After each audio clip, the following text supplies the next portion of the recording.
menjelaskan tentang sejarah animisme dan dinamisme di Indonesia sebelum Islam datang. Dan juga di sini saya akan menjelaskan definisi dari akulturasi, asimilasi, dan sinkretisme, serta saya akan memberikan contoh dari setiap materi tersebut. Nah, awal ini saya akan menjelaskan tentang sejarah animisme dan dinamisme di Indonesia sebelum Islam datang. Sebelum masuknya agama-agama besar seperti Hindu, Buddha, dan Islam, masyarakat Indonesia telah memiliki sistem kepercayaannya sendiri yang dikenal dengan animisme dan dinamisme. Nah, kepercayaan ini berkembang sejak zaman pra-aksara, ketika manusia hidup secara sederhana dan bergantung sepenuhnya pada alam. Nah, dalam kehidupan sehari-hari, mereka mengamati berbagai fenomena alam seperti petir, gunung meletus, banjir, ataupun kematian yang belum bisa dijelaskan secara ilmiah. Dari pengalaman itu, lahirlah keyakinan bahwa di balik setiap peristiwa terdapat kekuatan gaib yang mengatur kehidupan manusia. Mereka kemudian mempercayai bahwa roh-roh nenek moyang, arwah penjaga alam, dan benda-benda tertentu memiliki kekuatan yang dapat membawa keberuntungan atau bencana jika tidak dihormati dengan baik. Nah, apa sih itu kepercayaan animisme? Kepercayaan animisme adalah meyakini bahwa setiap benda, baik itu yang hidup ataupun tidak, yang memiliki roh atau jiwa seperti gunung, pohon, batu besar, sungai, bahkan hewan sekalipun dianggap memiliki penunggu yang perlu dihormati melalui upacara dan sesajen. Nah, sementara itu, dinamisme merupakan kepercayaan yang mempercayai adanya kekuatan gaib yang bisa berpindah dan dimanfaatkan melalui benda-benda tertentu. Contohnya seperti jimat, keris, tombak, atau bahkan pusaka lainnya. Nah, dalam masyarakat praaksara, kedua kepercayaan ini, yaitu dinamisme dan animisme, saling berpadu dan membentuk dasar sistem religi yang menuntun perilaku sosial. Ritual seperti upacara panen, tolak bala, atau penghormatan arwah leluhur dilakukan sebagai bentuk komunikasi antara manusia dengan dunia gaib.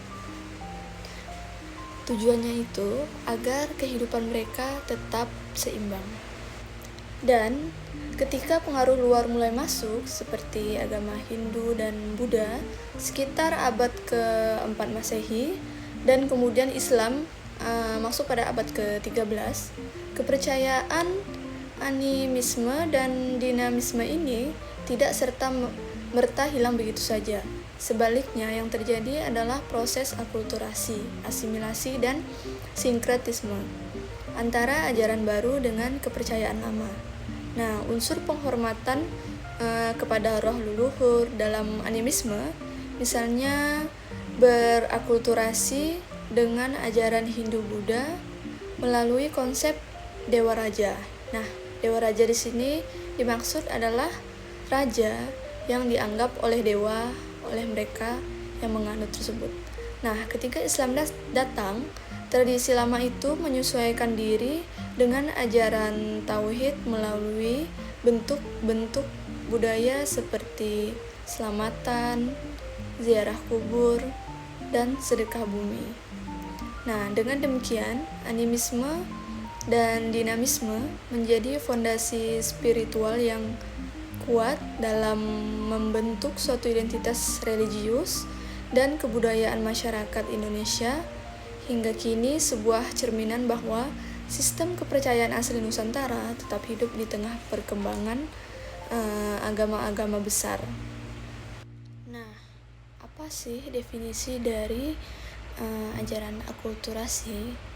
Akulturasi merupakan suatu proses perpaduan antara dua kebudayaan yang saling bertemu tanpa menghilangkan unsur aslinya. Nah, ketika Hindu dan Buddha kemudian Islam masuk ke Indonesia, unsur animisme dan dinamisme itu tidak langsung hilang seketika, melainkan berakulturasi dengan ajaran baru. Nah, untuk contoh dari akulturasi adalah yang pertama, dalam Hindu Buddha, kepercayaan kepada roh leluhur diadaptasi dalam bentuk pemujaan arwah raja yang dianggap dewa atau biasa disebut dengan dewa raja. Nah, di dalam Islam, tradisi selamatan, tahlilan, dan juga ziarah kubur tetap mengandung unsur penghormatan terhadap roh leluhur, namun dikemas dengan doa-doa Islam. Nah, selanjutnya kita akan membahas tentang definisi asimilasi. Apa sih itu asimilasi?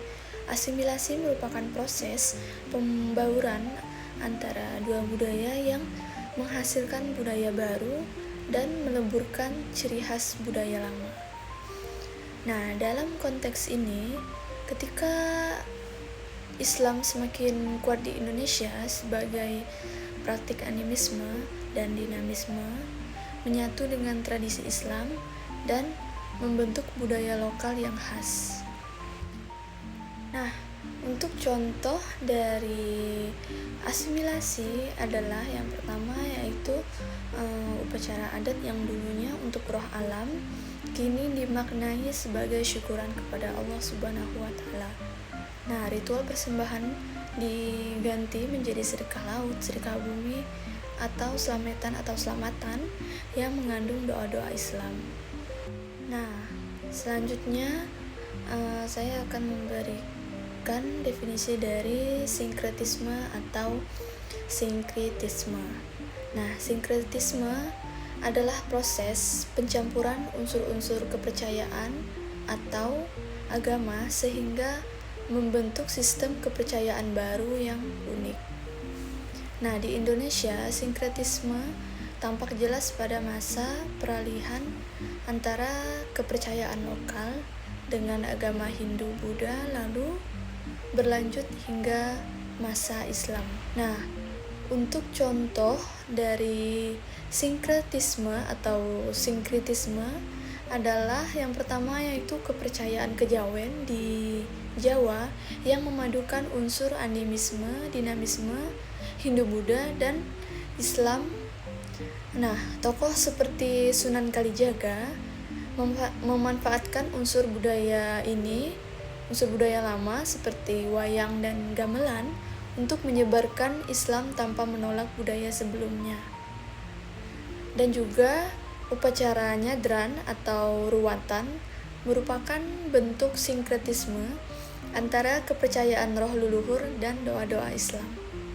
Nah, jadi kesimpulan saya adalah sebelum datangnya agama-agama besar seperti Hindu, Buddha, dan Islam, masyarakat Indonesia sudah memiliki kepercayaan asli yang disebut animisme dan dinamisme. Animisme adalah kepercayaan bahwa setiap benda di alam ini, di bumi ini, seperti gunung, pohon, sungai, dan batu, memiliki roh atau jiwa yang bisa memengaruhi kehidupan manusia. Sedangkan dinamisme adalah keyakinan bahwa ada kekuatan gaib atau energi supranatural yang bisa berpindah dan tinggal di benda-benda tertentu seperti jimat, keris, atau pusaka. Nah, kedua kepercayaan ini membuat masyarakat dulu sangat menghormati alam dan roh leluhur. Mereka mengadakan berbagai ritual seperti upacara panen, tolak bala, dan sesajen sebagai wujud rasa syukur serta permohonan perlindungan.